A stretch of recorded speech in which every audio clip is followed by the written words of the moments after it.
जिल्ह्यात आज दिवसभर संततधार पाऊस झाला। धरण क्षेत्रातही धोवाधार पाऊस सुरू असून धरणातील पाणी साठ्यात झपाट्याने वाढ होते।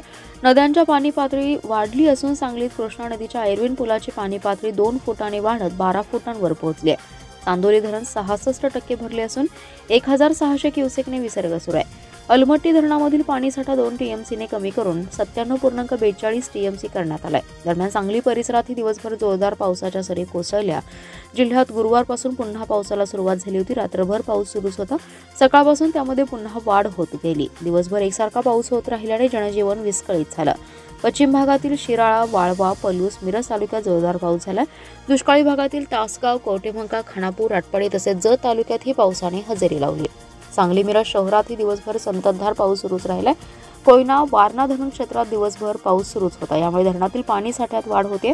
कोयना धरण क्षेत्रात 114 मिलीमीटर पाऊस झाला असून 47.42 टीएमसी पाणीसाठा झालाय। धरण 45% भरले तर वारणा धरण क्षेत्रात 24 तासात 55 मिलीमीटर पावसाची नोंद असून धरणातील पाणीसाठा 22.36 टीएमसी झालाय।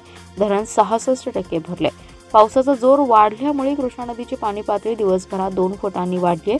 सर्वत्रच जोरदार पाऊस होत असल्याने कृष्णा वारणा नदीकाठच्या नागरिकांमध्ये महापुराची धास्ती निर्माण झाली आहे।